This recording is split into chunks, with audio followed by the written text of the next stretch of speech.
Salut à tous, on se retrouve pour l'épisode 1864 du Zap Image. On commence aujourd'hui en ce lundi 27 juin. Donc tout d'abord avec une annonce FAQ. Donc n'hésitez pas à mettre des questions en commentaire, bien sûr pour ceux qui veulent. Et j'y répondrai en vidéo. Une vidéo qui sortira certainement en fin de semaine. Donc voilà les gars, n'hésitez pas à poser vos questions. Et aujourd'hui en ce 27 juin, quelques anniversaires. Tout d'abord, la légende madrilène Raúl. Il fête aujourd'hui ses 45 ans. Actuellement, le troisième meilleur buteur de l'histoire du Real Madrid. Il a été devancé lors de ces dernières semaines, à part Karim Benzema. Ronaldo, toujours en première position. Et une petite info concernant Raúl, enfin quelques infos. Donc, premier joueur de l'histoire à atteindre les 100 matchs en Ligue des Champions. Joueur le plus capé de l'histoire de la Ligue des Champions. Et plus jeune joueur à avoir inscrit un triplé en Ligue des Champions. Bon anniversaire à cette légende du football. Et on peut voir sinon les autres joueurs en activité, eux, qui fêtent leur anniversaire aujourd'hui. On peut voir par exemple le joueur de Strasbourg Bellegarde qui fête aujourd'hui ses 24 ans. Par exemple le Belge Selmaker, le joueur de l'AC Milan, il fête aujourd'hui ses 23 ans. On va parler un petit peu résultats. C'est qu'actuellement c'est les vacances en gros, mais bon, il y a quelques matchs, dont l'équipe de France féminine qui prépare son Euro. Et l'équipe de France jouait contre le Cameroun. C'était un match amical, c'était samedi soir, et les Bleus se sont imposés 4-0. Donc félicitations aux Françaises. Un prochain match amical, ça sera contre le Vietnam pour préparer bien sûr cet Euro. Donc bon pour la confiance à cette belle victoire 4-0 contre cette équipe du Cameroun. Il y a aussi actuellement l'Euro U19. Donc il y avait des matchs samedi soir. Tout d'abord Israël contre l'Angleterre, et c'est les Anglais qui se sont imposés 1-0 dans ce match. L'autre match dans le même groupe, c'était l'Autriche contre la Serbie. L'Autriche s'est imposée 3-2. Et du coup, on peut voir le classement final de ce groupe B. Donc l'Angleterre, du coup, 3 matchs, 3 victoires, 9 points. Donc l'Angleterre termine en tête devant l'Israël, 4 points. Et l'Autriche en troisième position. Donc il y a seulement 2 groupes. Donc l'autre groupe, c'est le groupe de l'équipe de France, qui a aussi énormément performé. 3 matchs, 3 victoires pour les Bleus. Du coup, les demi-finales, voilà, c'est fait. Donc le premier du groupe A, donc l'équipe de France, jouera contre le deuxième du groupe B. Donc ça sera France-Israël en demi-finale de l'Euro U19. Et l'autre demi-finale, ça sera l'Italie contre l'Angleterre. Donc voilà, il pourrait avoir potentiellement un France-Angleterre peut-être en finale de cette Euro U19. Donc les matchs, les demi-finales auront lieu demain. On revient toujours avec l'équipe de France, et cette fois-ci 16 ans jour pour jour en arrière, et l'équipe de France battait l'Espagne 3-1 en 8e de finale de Coupe du Monde. Donc voilà, c'était un magnifique parcours bien sûr de l'équipe de France. Donc déjà, un petit rappel de cette Coupe du Monde 2006, l'équipe de France avait galéré lors des matchs de poule, puis après lors des matchs élimination directe, l'équipe de France après avait été tout simplement injouable. Bon, ils avaient perdu comme la finale, mais bon, ils avaient éliminé quand même l'Espagne, donc c'était il y a 16 ans jour pour jour. Ensuite le Brésil en quart, le Portugal en demi, puis c'était l'Italie en finale. Donc voilà quelques photos les gars de ce grand moment bien sûr, cette victoire des Bleus 3-1 avec un but de Franck Ribéry. Gros match bien sûr de Zinedine Zidane. Donc les journaux comme par exemple Marca en Espagne disaient qu'il allait l'envoyer à la retraite, Zizou. Donc il a fait une masterclass contre les Espagnols. Et voilà le 11 qui avait commencé un titulaire ce match contre l'Espagne. Et un peu plus récent on va dire. Donc il y a 6 ans jour pour jour, l'Islande éliminait l'Angleterre et se qualifiait pour la première fois de son histoire en quart de finale de l'Euro 2016. Donc un petit rappel lors de cet Euro qui se déroulait en France. Donc le vainqueur en plus jouait contre l'équipe de France, voilà, en quart de finale, et c'est l'Islande qui avait éliminé quand même les Anglais. Donc l'Angleterre avait complètement, on peut dire déçu, ça a été une tragédie du côté de l'Angleterre qui était vraiment énormément favori pour ce match. Ils avaient été éliminés, et du coup après l'Islande je crois avait perdu contre l'équipe de France 5-2. Vraiment les Bleus avaient performé contre cette équipe islandaise. On prend la direction de l'Espagne et on va parler de cette une du journal Marca les gars. Donc Marca, c'est un journal espagnol que je parle souvent, et cette une fait énormément parler. Donc le titre Africa Power. Donc on peut voir les quelques joueurs du Real Madrid, et polémique après la une Africa Power de Marca. Donc souligné, donc ça c'est un tweet que j'ai pris en gros de Real Madrid FR, donc un Twitter bien sûr qui relaye les infos concernant cette équipe madrilène. Donc souligner que 6 de nos joueurs sont d'origine africaine. C'est étrange et pas très pertinent, mais ça ne part pas d'une mauvaise intention je pense. Par contre, dire qu'il s'agit d'une nouvelle feuille de route dans notre politique de recrutement, ça veut dire quoi? Scandaleux tout simplement. Voilà cette une du journal Marca aujourd'hui. Donc raciste, bizarre, déplacé, scandaleux, cet angle provoque l'indignation, notamment cette notion de nouvelle feuille de route dans le recrutement. Le tweet de cette une du journal Marca a suscité près de 10 000 partages sur sa mise en ligne, à une très grande majorité pour exprimer colère et mécontentement par rapport à cette une aujourd'hui en ce lundi 27 qui fait beaucoup parler du côté de l'Espagne par exemple. Voilà ce supporter Rudy, la savane derrière c'est pour me tuer. Personne s'est dit que c'est peut-être une mauvaise idée, hein, tout simplement de sortir voilà, cette une. Et par exemple aussi ce supporter hein, de football, donc Timo il a dit va être raciste. Donc en gros c'est raciste, voilà cette une, un journal Marca. Bon après voilà je vous relaye seulement les infos. Et Mohamed Bouafsi, donc ancien journaliste hein, de RMC, donc maintenant il s'est reconverti sur France 5. Bref, donc il a dit on pourrait dire que le plus ridicule c'est la savane derrière. On pourrait dire que le plus choquant c'est d'omettre qu'aucun de ces joueurs n'a jamais joué en Afrique. Le plus scandaleux c'est le Real Madrid, une nouvelle politique de recrutement en mode ils ont des corps différents. Donc voilà, on a une petite info les gars, ce qui se passe actuellement en Espagne, ça fait beaucoup parler, hein, cette une, journal Marca. On prend cette fois-ci la direction des États-Unis, on va parler d'un joueur français, c'est Kylian Mbappé. Mbappé est en tribune pour Los Angeles FC contre les New York Red Bull. Donc vous savez qu'actuellement Mbappé passe ses vacances aux États-Unis. Donc hier il a assisté à un match de football, il a regardé pas mal de matchs de basket ces derniers jours. Cette fois-ci c'est du foot hein, qu'il a regardé. On va voir là que le Twitter officiel hein, des Los Angeles FC. Donc nous aimons nos fans, hein, bien sûr, et Mbappé était présent, on va dire en loge, hein, pour assister bien sûr à cette rencontre. Donc c'est les Los Angeles hein, qui se sont imposés 2-0 contre les New York Red Bull, voilà, pour avoir le résultat de ce match, parce qu'actuellement il y a la MLS, hein, le championnat voilà, des États-Unis se joue actuellement. On peut voir que les Los Angeles hein, sont actuellement comme premier de ce groupe. On revient en France, on va parler d'un autre joueur du PSG, on va parler cette fois-ci de Neymar les gars. Et Neymar, concernant peut-être un départ, ça prend de plus en plus d'ampleur. Un Neymar pense à partir, annonce RMC Sport. Alors qu'il souhaitait rester au PSG, le Brésilien ouvre la porte à un départ et souhaite que les dirigeants parisiens clarifient leur volonté. Donc parmi les clubs hein, qui peuvent potentiellement s'offrir Neymar, parce que Neymar, bien sûr, bon, je sais que le PSG a fixé son prix à 50 millions d'euros, ce qui reste abordable pour beaucoup d'équipes, mais le problème c'est le salaire du joueur qui est énorme. Donc quelques pistes, hein, ça pourrait être Manchester United et Chelsea ou Newcastle. Donc les raisons, donc Manchester United c'est si Ronaldo s'en va, donc ils aimeraient le remplacer par Neymar, et Manchester a les fonds, hein. Malgré que c'est un club comme endetté, Manchester c'est quand même une équipe qui génère beaucoup d'argent. Chelsea, eux qu'on les finance avec leur nouveau comment dire, propriétaire, et Newcastle, le nouveau riche, hein. Mais avec la Coupe du Monde approchant, donc le Brésilien n'ira pas n'importe où, hein. C'est pour ça que voilà, Newcastle, voilà, c'est quand même un club qui pourrait recruter Neymar, mais peut-être pas, enfin Neymar peut-être n'irait pas plutôt du côté de Newcastle, donc voilà, ça peut être Chelsea, Manchester ou pourquoi pas bien sûr Newcastle. Et on peut voir aussi que la Juventus, Neymar et son entourage auraient pris contact avec la Juventus pour discuter d'un départ. L'opération s'annonce cependant compliquée, hein. Le Brésilien devrait faire de grosses concessions sur le plan salarial, hein, lui qui touche plus de 30 millions d'euros par an en salaire net, hein. Je vous parle net, hein, c'est énorme.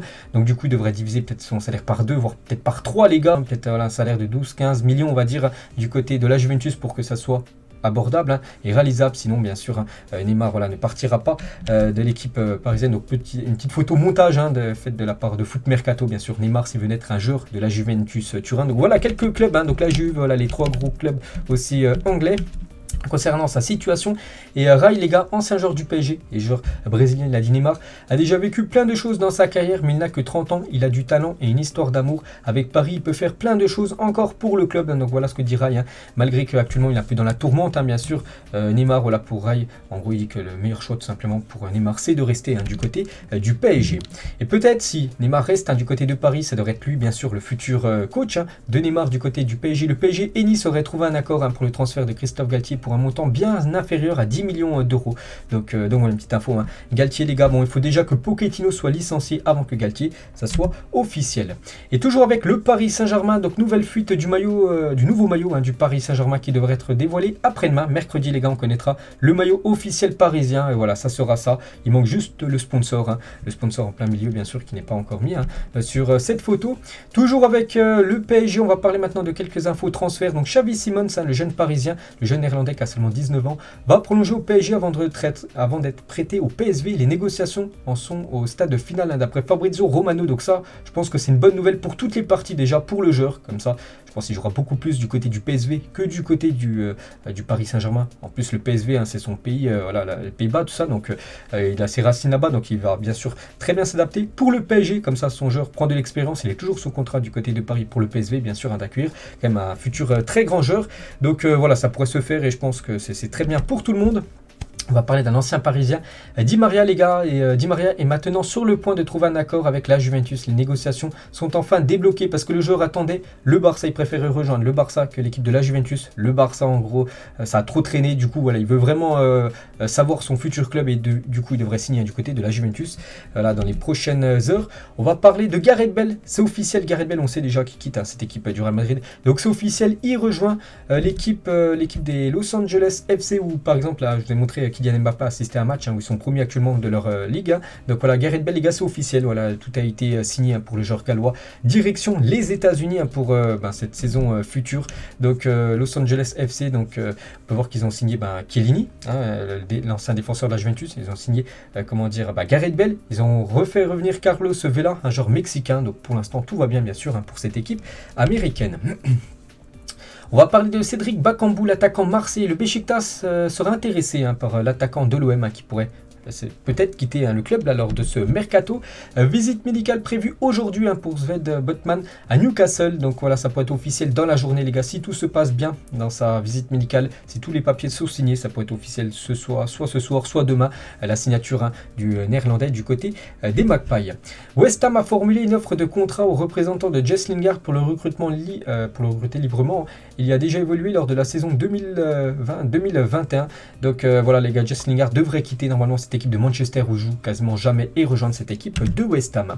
Marcelo actuellement n'entre pas dans les plans de l'AC Milan. Le latéral préfère rester à Madrid, mais ça ne sera pas du côté du Real Madrid parce que le Real Madrid a officialisé son départ. Donc Retafe, qui est un club dans la banlieue de Madrid, s'est renseigné sur le Brésilien. Donc voilà, peut-être le futur club tout simplement de Marcelo. Bon après tu passes du Real à Retafe bien sûr, c'est une sacrée descente, mais bon voilà, vous savez que Marcelo est très âgé et il veut rester dans la capitale espagnole. C'est pour ça peut-être qu'il pourrait aller du côté de Retafe. On va parler de Sterling et Thomas Tuchel a pris contact avec Sterling. Chelsea s'apprête à formuler sa première offre pour s'offrir l'international anglais. Donc City évalue le prix de l'anglais entre 58 et 69 millions d'euros. Donc bien sûr c'est un gros transfert. Après n'oubliez pas que Chelsea les gars, c'est vrai qu'Abramovich a quitté le club, le propriétaire, maintenant c'est un autre propriétaire et ce propriétaire-là a aussi beaucoup d'argent, donc il aimerait investir beaucoup. Donc voilà, ça pourrait être bien sûr sur l'attaquant Raheem Sterling. On va parler de ce joueur, donc Gabriel Jesus. Donc c'est fait les gars, on peut dire voilà c'est fait. C'est pas encore officiel mais c'est fait à 99,9%. J'ai même vu le tweet de Fabrizio Romano qui disait here we go, donc en gros voilà c'est bouclé. Donc visite médicale prévue cette semaine en Angleterre pour Jesus ainsi que la signature de son contrat avec Arsenal jusqu'en 2027. Donc voilà, il va rejoindre les Gunners les gars, c'est fait quasiment sûr à 100%. Liverpool les gars, grosse info, aurait décidé de mettre en vente Mohamed Salah. D'après le journal Sport, le prix est fixé à 75 millions d'euros après Sadio Mané qui a quitté le club, maintenant on le sait, il a rejoint l'équipe du Bayern. Liverpool les gars aimerait vendre tout simplement Mohamed Salah parce que Salah lui reste un an de contrat, c'est l'année prochaine et bien sûr pour l'instant on parle pas de prolongation et s'il prolonge pas, il partira libre l'année prochaine et ça Liverpool ne veut pas perdre Mohamed Salah gratuitement, c'est pour ça qu'ils aimeraient le vendre. Peut-être dès ce mercato récupérer de l'argent parce qu'il a une grosse valeur marchande. Donc voilà, peut-être encore un gros feuilleton les gars pendant ce mercato. Le feuilleton on va dire Mohamed Salah. On va parler de son ancien collègue Sadio Mané. Donc on sait, Mané a rejoint l'équipe du Bayern. Et on connaît maintenant son numéro de maillot. Il portera le numéro 17 avec le Bayern Munich. Voilà, c'est officiel. Et Bakary Cissé, le conseiller de Sadio Mané, confirme que le PSG a bien tenté de signer le Sénégalais pendant ce mercato. Il a dit oui, le PSG a bel et bien attaqué Sadio. Leonardo a eu plusieurs contacts, mais ça s'est arrêté là. Tout le monde sait que Leonardo était sur un siège éjectable. Vous savez qu'après il a été licencié. Et Leonardo, du coup, ça s'est pu continuer. Peut-être Leonardo aurait continué bien sûr en tant que directeur sportif du PSG, peut-être Mané les gars, peut-être aurait été un joueur du PSG, mais du coup vu qu'après voilà ça s'est résilié on va dire les relations entre Leonardo et le clan Mané, du coup c'est le Bayern qui a sauté sur l'occasion et du coup il a rejoint maintenant officiellement cette équipe bavaroise et toujours avec Bakary Cissé, donc le conseiller de Sadio Mané, révèle que Sadio Mané aurait pu signer au Barça l'été dernier. C'est Lionel Messi qui avait imposé Sadio Mané dans le deal quand il était question qu'il prolonge au Barça. Donc voilà une petite info les gars, Mané a failli rejoindre l'équipe Blaugrana saison dernière. On va parler de ce joueur, donc c'est Paul Pogba, donc à la Juventus, on sait quoi, il va rejoindre la Juventus, voilà, c'est une question de jours. Paul Pogba percevra un salaire annuel de 8 millions d'euros par an, donc c'est moins bien sûr que ce qui touchait du côté de Manchester United. On va parler de Rafinha après avoir achevé la course pour Gabriel Jesus. Donc Arsenal met un terme à la piste pour Rafinha, donc voilà, il n'ira pas du côté de Arsenal normalement, Rafinha. Donc le joueur souhaite évoluer au FC Barcelone et a refusé toutes les offres venant de clubs de Première Ligue. Donc il y a aussi aussi Tottenham, je me souviens qu'il y avait des vues sur Rafinha. Donc le joueur, lui, c'est clair dans sa tête, il veut rejoindre le FC Barcelone, mais pour l'instant, voilà, ça avance pas trop, parce que le Barça a d'autres dossiers, je pense au dossier Robert Lewandowski. Et actuellement, Rafinha, il est en vacances en Espagne, et une petite chicha pour Rafinha qui profite de ses vacances. Petite info concernant peut-être le futur joueur du FC Barcelone. On va parler de ce joueur. J'avais parlé il y a quelques jours qui mettait un terme à sa carrière de footballeur, le défenseur autrichien, à seulement 29 ans. C'est ça surtout qui est, on va dire, qui est plutôt choquant. Donc c'est Martin Hinteregger, donc un défenseur de Francfort qui a gagné l'Europa League là il y a quelques semaines, donc a décidé de prendre sa retraite. Il a dit: j'étais dans une phase difficile sportivement, mes performances fluctuaient, les victoires ne me faisaient plus tant de bien, mais chaque défaite faisait 2 fois plus mal. Donc c'est pour ça qu'il a pris la décision à seulement 29 ans d'arrêter sa carrière de footballeur. On va parler de l'ancien défenseur de Sochaux, c'est le frère de Paul Pogba, donc c'est Florentin Pogba, signe à l'ATK Mohun Bagan FC, c'est un club de première division en Inde. Donc voilà, il quitte l'Europe, direction le continent asiatique pour le frère Pogba. Christian Eriksen devrait bientôt prendre sa décision concernant son prochain club. Actuellement, il est toujours sous contrat du côté de Brentford, encore 3 jours, jusqu'au 30 juin, il est sous contrat, puis après voilà, il pourra rejoindre le club qu'il veut gratuitement ou continuer du côté de Brentford. Donc il possède beaucoup de propositions, mais Brentford souhaite toujours qu'il reste. Il y a aussi Tottenham, il y a Manchester United, les gars, qui a des vues aussi sur le joueur danois. Donc voilà, il va prendre sa décision très prochainement. Eriksen, on va parler de Rudy Garcia, donc va devenir l'entraîneur de El Nasser, donc en Arabie Saoudite, et c'est le jackpot pour lui. Il percevra un salaire de 5,6 millions d'euros par an. C'est énorme, bien sûr, surtout pour un coach, on va dire, comme Rudy Garcia, qui n'est pas un énorme coach voilà, dans le monde du football. Donc voilà, il va prendre la direction de l'Arabie Saoudite et toucher le jackpot.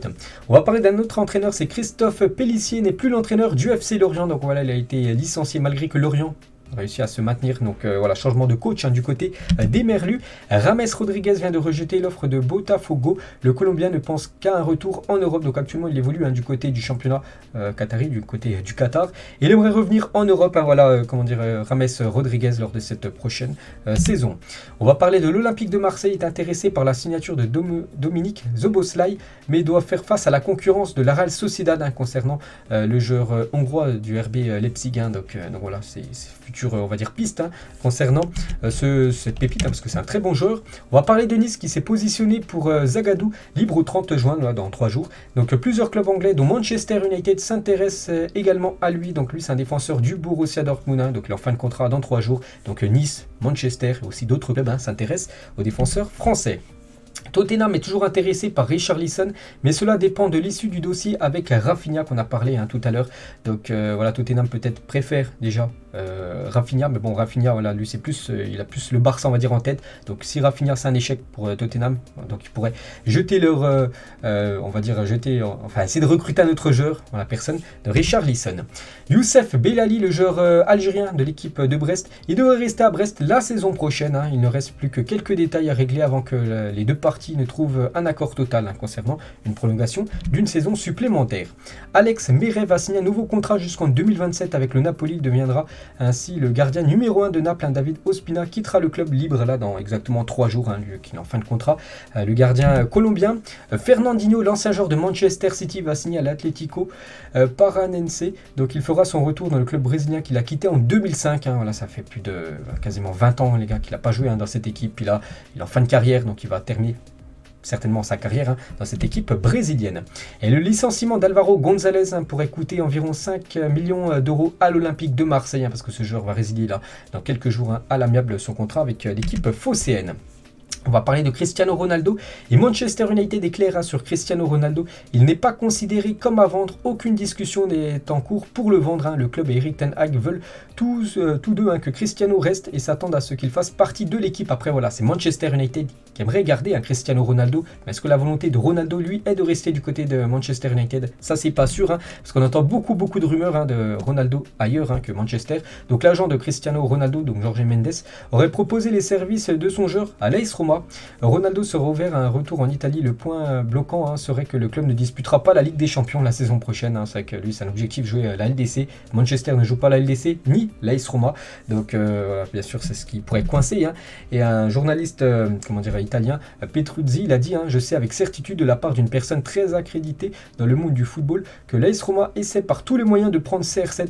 Il y aurait quelques détails à déposer, notamment sur les droits à l'image. CR7 va quitter Manchester. Donc voilà, pour ce journaliste journaliste italien Ronaldo quittera l'équipe de Manchester après que ça soit du côté de l'AS Roma ou un autre club, ça on ne sait pas encore. Donc il y a l'AS Roma, il y a aussi Chelsea les gars, ici Ronaldo signé à Chelsea, donc Todd Boehly, donc le nouveau propriétaire des Blues, a rencontré Jorge Mendes la semaine dernière. Les deux hommes ont discuté de l'avenir de Cristiano Ronaldo, donc rien ne dit encore si Chelsea va aller plus loin bien sûr concernant l'attaquant portugais. Et il y a toujours bien sûr peut-être le retour de Cristiano Ronaldo dans son club formateur, l'équipe du Sporting. Du côté du Portugal, le Sporting rêve d'un retour de Cristiano Ronaldo. Il y a aussi le Bayern qu'on parlait ces derniers jours. Donc voilà les gars, la situation actuellement de Ronaldo, pas sûr qu'il reste du côté de Manchester United. Mais une chose qui est sûre actuellement, c'est que Ronaldo, il est en vacances. Et comme d'habitude, Ronaldo, c'est un fou du travail. On peut voir une photo qu'il a postée sur son compte Instagram. Et toujours avec lui, donc j'avais parlé il y a quelques jours, Ronaldo avait craché, enfin c'était un employé, j'ai lu qu'il avait craché tout simplement sa Bugatti. Donc il s'est refait une Bugatti. Donc Ronaldo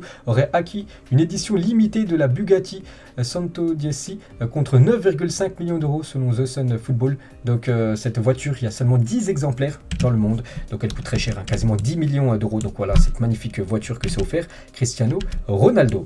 Et toujours avec lui, vous vous souvenez quand Cristiano Ronaldo a démarré un live Instagram en prenant sa douche, incroyable sur son compte Instagram où il est énormément suivi. C'est la personne la plus suivie au monde. Donc on peut voir 500 000 personnes quand même le suivaient en train de prendre sa douche. Cristiano Ronaldo, c'est voilà, info concernant CR7. On va parler de Nunez les gars, le nouvel attaquant uruguayen de l'équipe de Liverpool. Donc on peut voir Ronaldo toujours très bien affûté. Donc Ronaldo a quand même 37 ans, lui il a 23 ans et lui aussi très très bien affûté bien sûr.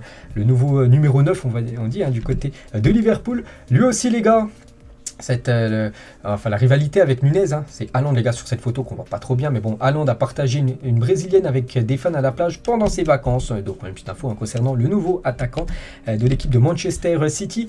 Des nouvelles de Vini Junior, et vous validez le flow de Vini Junior, donc lui aussi actuellement en vacances. Vini Junior, on peut voir nouvelle coupe de cheveux, Vini Junior. Donc en gros il a mis des tresses en gros, la petite coupe pour Vini Junior qui est actuellement au Brésil. Il a fait un petit détour du côté de Flamengo, son ancien club. Retour aux sources pour Vini Junior bien sûr, parce qu'avant de signer du côté du Real, il jouait dans cette équipe de Flamengo.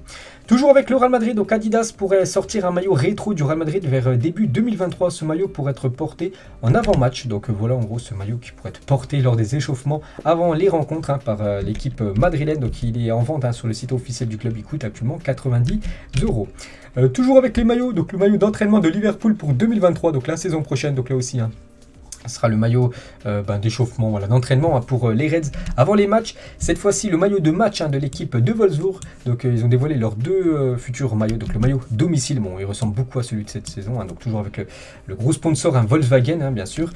Et le maillot extérieur qui sera un maillot noir pour cette équipe allemande.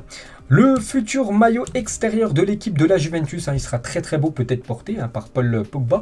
Donc ça sera un maillot tout noir, vraiment il est magnifique. Par exemple, moi j'en ai un là parce que j'adore les maillots de la Juventus. Et voilà, il pourrait être ça. Et on peut voir qu'il y aura peut-être des étoiles au-dessus. Par exemple, là, ce maillot-là, il n'y a pas d'étoile. Et voilà, sur le futur maillot extérieur, il peut y avoir 3 étoiles pour cette équipe de la Juventus Turin. Et avec toujours le sponsor, un Jeep, qui sponsorise cette équipe. Snoop Dogg, les gars, donc c'est pas un footballeur, c'est un rappeur. Avec le maillot de Norwich, cette équipe qui évolue la saison prochaine, je crois, en 2e division anglaise. Le maillot extérieur du FC Barcelone pour la saison 2022-2023 sera en vente à partir de demain matin à 9h. Donc aujourd'hui, là, les gars, il est en vente parce qu'aujourd'hui, normalement, d'après les dernières infos, il devrait être officialisé de la part du FC Barcelone. Voilà, le Barça devrait dire officiellement que ce maillot, c'est le maillot officiel pour l'équipe Blaugrana la saison prochaine, le maillot extérieur. Donc ça sera un maillot de couleur or. Manchester United, les gars, donc voici le nouveau maillot extérieur de Manchester United. Il est déjà mis en vente dans toutes les boutiques du club, mais pour l'instant, il n'y a encore aucune info, aucune annonce où ça a été officiel, mais voilà, ça sera ça, bien sûr, le maillot extérieur, donc le maillot domicile, ça sera le même, mais en rouge. On va parler de Thibaut Courtois et nouveau tatouage pour Thibaut Courtois. Donc on peut voir TC, donc en gros Thibaut Courtois avec donc une Ligue des Champions remportée 2022. On peut voir qu'il a mis quand même un petit peu d'espace. Il a mis le 2022 très en haut de la coupe. Donc en gros s'il remporte la prochaine, il a mis un peu d'espace bien sûr s'il en remporte des autres dans le futur. On va parler d'Andy Carroll alors qu'il était en pleine lune de miel au Mexique. Andy Carroll l'a écourté pour réaliser un essai avec l'équipe de Bruges en Belgique. Donc résultat, il n'a pas été conservé. Donc voilà une petite info concernant la l'attaquant anglais. L'attaque de Liverpool, il y a quelques saisons, les Reds reviennent de très très loin. Donc l'attaque avant, bon, c'était Balotelli qui est connu quand même, avec Borini et Lambert. Des joueurs, j'ai entendu déjà parler, mais bon, ça reste pas du tout des légendes. Hein. Donc en tout, les trois combinés, c'était 888 minutes, 0 but, 32 tirs, 16 tirs cadrés. Donc en gros, voilà, ils avaient pas mal de tirs, mais ils tiraient tout à côté. Et bien sûr, maintenant, ça a bien changé. Maintenant, l'attaque du côté des Reds. Séphérine sur les critiques sur la densité du calendrier des matchs. Il a dit: le discours est simple, si tu joues moins, les salaires baissent. Ceux qui devraient vraiment se plaindre, ce sont les ouvriers dans les usines qui gagnent 1000 euros par mois. Donc voilà ce que dit Séphérine, bien sûr, par rapport à tous les matchs, bien sûr, chaque saison. Vous savez que maintenant, il y a des joueurs qui peuvent jouer de août jusqu'à quasiment juin, quasiment 70 matchs dans la saison. Donc bien sûr, c'est énorme. Watford affrontera l'équipe nationale du Qatar en match amical de pré-saison le mois prochain. De nombreux supporters sont déçus de cette décision compte tenu de la politique du pays sur les droits humains. Donc voilà, il y a eu un communiqué de la part de Watford, bien sûr, très très déçu, qui joue contre cette équipe du Qatar. On va parler de Frank Lampard. Et entre 2003 et 2004, donc cette saison, et 2012-2013, donc Frank Lampard n'a pas réalisé une seule saison avec moins de 10 buts à son compteur en première ligue. Des stats incroyables quand même pour un milieu de terrain. C'est énorme, c'est quasiment des stats d'un attaquant. Mais lui, arrivé à faire cet exploit, de marquer au moins 10 buts chaque saison pendant quasiment 10 ans en jouant milieu de terrain. Bien évidemment, la légende Frank Lampard. On revient quasiment 30 ans en arrière, donc c'était le 26 juin 1992, on est le 27, donc soit 30 ans, voilà, jour pour jour, le Danemark remportait l'Euro, c'était une énorme surprise bien sûr, donc un exploit qui marquera l'histoire étant donné que les Danois non qualifiés furent repêchés suite au conflit en Yougoslavie. Ils ne devaient même pas jouer cet Euro, et du coup en Yougoslavie, voilà, il y a eu des problèmes avec la guerre, tout ça, du coup c'est eux qui avaient été repêchés, ils avaient gagné quand même l'Euro, c'est énorme, devant la France, devant l'Angleterre, l'Allemagne, l'Espagne, voilà, toutes ces énormes nations, les Pays-Bas, donc c'est incroyable quand même. Donc ça me fait penser aussi à l'exploit par exemple de Leicester qui avait remporté la première ligue il y a quelques saisons, donc c'est l'un des plus gros exploits aussi du football, bien sûr le titre est des Danois. Uli Hoeneß désigne le FC Barcelone, il a dit, l'ancien président du Bayern. Barcelone veut signer Lewandowski alors qu'ils avaient une dette de plus de 1,3 milliard d'euros il y a 6 mois. Ils doivent être des artistes en Allemagne. Ils auraient déjà dû déclarer faillite, mais ils ont fait des offres de millionnaires pour un joueur du Bayern. Voilà ce que dit tout simplement Hoeneß par rapport au FC Barcelone, surtout par rapport au compte bancaire, on va dire, de cette équipe Blaugrana. On va parler de Léo Messi, et en ce jour, en 2016, donc c'était le 27 juin 2016, Léo Messi, après sa retraite du football international, après que le Chili a battu l'Argentine 4-2 au tir au but lors de la finale de la Copa América l'été dernier, il a remporté son premier trophée avec l'Argentine. C'est vrai qu'il avait annoncé mettre un terme à sa carrière de footballeur avec l'Argentine après cette défaite contre le Chili au tir au but. Mais bon, voilà, l'année dernière, il a enfin remporté un gros trophée, la Copa América, avec bien sûr sa sélection argentine. Le toucher de balle de Léo Messi, donc voilà, petite, on va dire, amorti de la cuisse, pas après. Conduite de balle du pied bien sûr, la légende Léo Messi. Et actuellement, Léo Messi est en vacances et repos bien sûr pour Léo Messi pour préparer cette future saison avec l'équipe parisienne. On va parler d'un autre joueur argentin qui aurait pu jouer avec l'équipe de France parce qu'il est né à Brest en France, c'est Gonzalo Higuaín. Raymond Domenech est venu me chercher alors que j'avais 19 ans, mais je ne pouvais pas trahir mon souhait de jouer pour l'Argentine. Donc voilà, il a plus joué avec l'Argentine que pour l'équipe de France, mais il aurait pu jouer avec les Bleus vu que je l'ai dit, il est né en France. Le ministre des Sports, Amélie Oudéa Castéra, sur la finale de la Ligue des Champions, vous savez, par rapport à ce fiasco qui s'est passé avant, bien sûr, le match. Donc ça a été un épisode douloureux pour tout le monde. On a envie que ça ne se reproduise plus jamais. On a été extraordinairement à la tâche ces dernières semaines pour tirer toutes les leçons de tout ça. Voilà, donc voilà ce qu'elle a dit, bien sûr, la ministre des Sports par rapport au chaos total. On va parler de Phil Foden. Donc Phil Foden, ce joueur de Manchester City, est actuellement en vacances. Il a été contraint de quitter la plage privée d'un club sur l'île de Corfou où il se trouvait en raison d'une dispute avec sa compagne. Celle-ci avait fouillé son téléphone avant de s'emporter. Donc voilà, il n'est pas dans de bons draps, on va dire, Phil Foden. Donc actuellement, il est en vacances avec sa femme et ses 2 enfants. Et du coup, pendant qu'il se baignait, donc sa femme a regardé tout simplement son téléphone, voilà, pour voir ce qu'il y avait. Puis ça n'a pas du tout plu à sa femme, donc elle a pété un câble. Penses-tu que je suis Penses-tu que je suis bête, a notamment crié Rebecca Coquin, donc en obligeant la sécurité à intervenir pour les escorter sous l'œil d'autres vacanciers. La scène a été filmée par l'un d'entre eux et dévoilée par le tabloïd du The Sun.